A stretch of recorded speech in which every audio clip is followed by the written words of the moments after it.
Today is one of my favorite kind of days. It's drum tracking day. Let's go have some fun.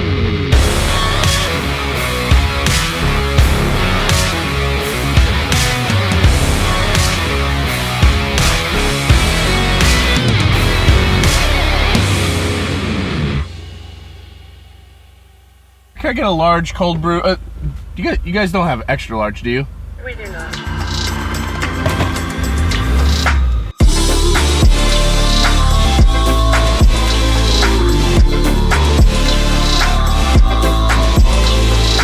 The second Avitas, which is a 500 series, the second rack, that's the snare. I was playing something quiet, so you may have to back it down a little bit.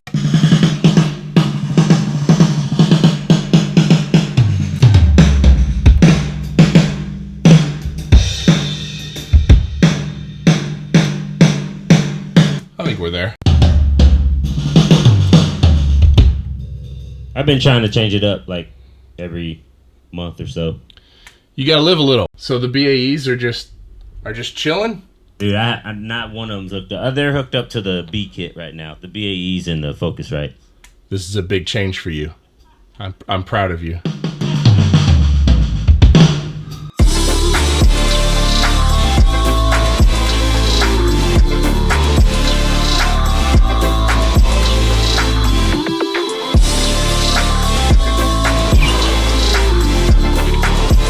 The idea behind this YouTube channel was to be the mentor to other people that I was never fortunate enough to have.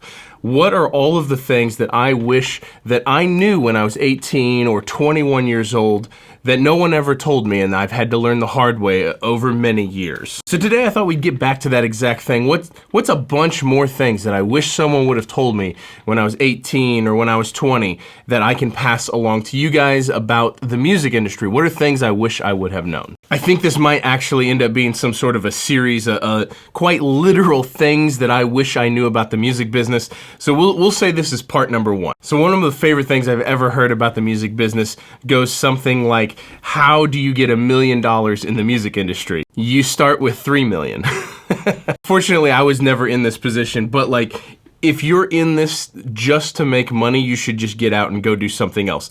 Do not get involved in the music industry just to make money. One of the things that I didn't realize would be the case when I was first starting out is that my job as a producer and as an engineer and as a mixer is almost equally being a psychologist, being a therapist, as it is technical or anything to do with music. Learning how to manage people's problems, their attitudes, their likes and their dislikes, just knowing how to bring a client in and know that they're having a rough day and letting them get that off their chest before I ask them to sing a vocal that's supposed to be super emotionally in touch.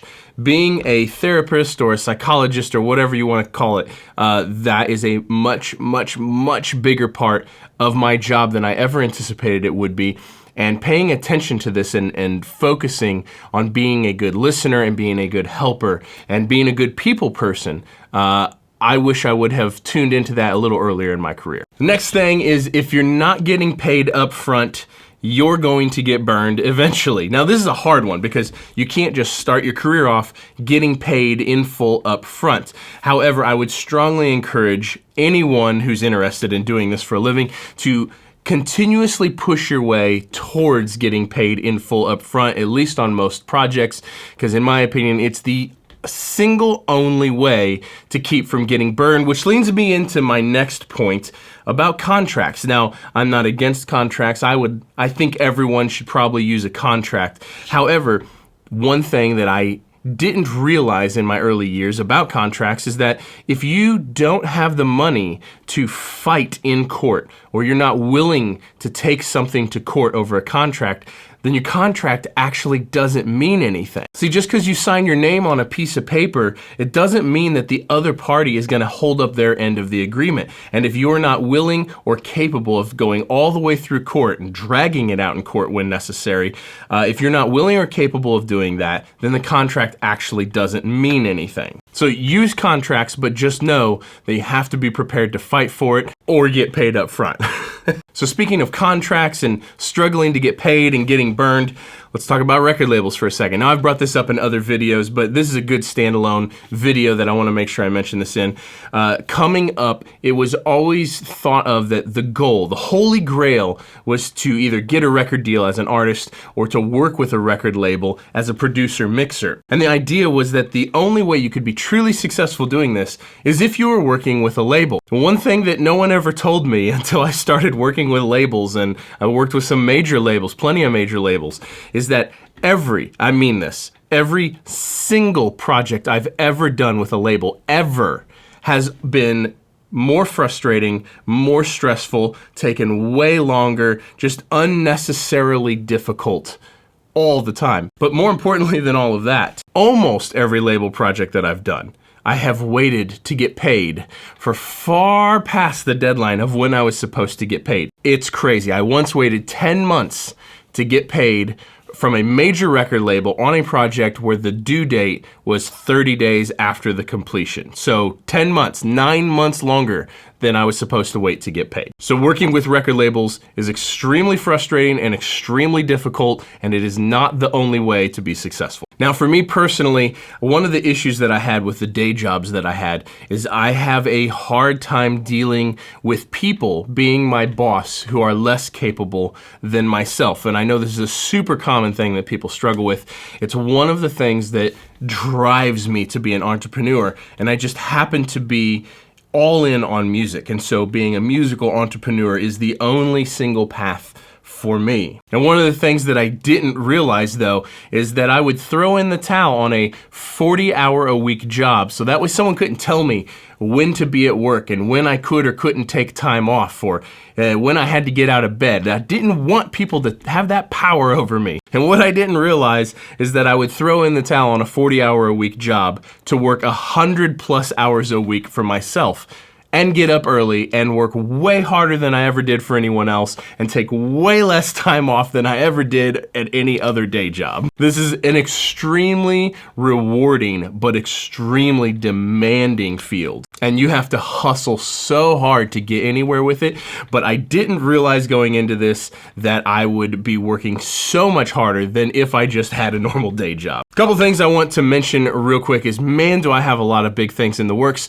I am working on my first documentary. This documentary has been in the works for over 2 years. Over 2 years this documentary has been in the works, and it's almost done. I'm finishing filming it this coming week, and I'm so pumped about it. Keep an eye out because there will be a trailer coming. I just want to pump this up a little bit because this is going to be a video that I'm maybe the most proud of any video I've ever worked on. So keep an eye out for that. There'll be a trailer coming a week or so ahead of the actual documentary itself. It will be here on YouTube, so make sure you subscribe if you are not subscribed yet.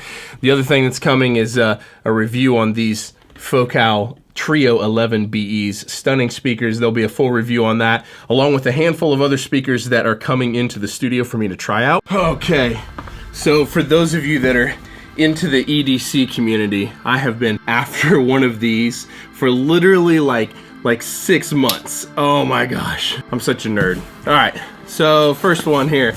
By the way, for those of you that don't know, there's links in the description for all kinds of stuff, and those links go to Sweetwater. Sweetwater's been a big part of this channel and a big part of the support of this channel, and I very much appreciate them.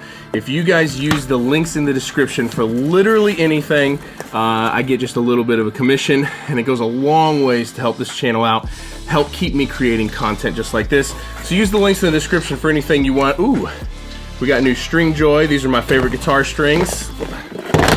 Yeah, I use String Joy on everything. Oh, I got a sticker too. Thanks, String Joy. Appreciate it very much. Use those all the time. Ugh. Let's see here. Coil Audio from my friends over at Coil. What do we got here? Got oh, they sent me some mugs as like a housewarming for my lounge. Thanks guys very much. That is a super cool mug. Very cool. Got another mug, a red mug. That's awesome. Thank you, lovely gentlemen at Coil. Oh, you got a bunch of, oh man, a bunch of stickers. Oh, and a bunch of how many t-shirts do we got? Let's see here. Okay, oh, they're the same ones I have on. I have this t-shirt on. Thanks, Coil. What sizes do we got? We got a large, we got a small, we got a medium, and an XL. I'm keeping the XL. So let's do this. Let's give away a few shirts. If you wear a large or a small or a medium, leave a comment down below with the size that you wear, and I will give the first person who comments the size, and I still have one left, I'm gonna send these to you for free. So drop a comment, let me know what size you wear, and I'll pick the people and I'll give you instructions after you leave the comments. We'll give away some Coil t-shirts. That'll be fun. Okay, the next thing I gotta do here is I gotta pack up this Iron Age AudioWorks EQ.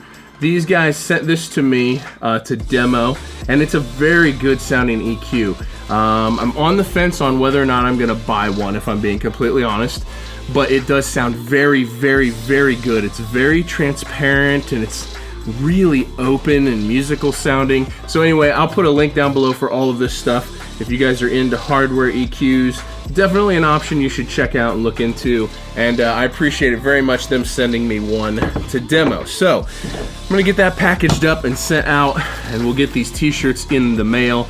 And thank you guys so much for watching. I truly appreciate it. And don't forget to subscribe and stay tuned for the videos, because the next couple videos, the next handful of videos are gonna be, pumped, so pumped. All right, we'll see you guys in the next one. Peace.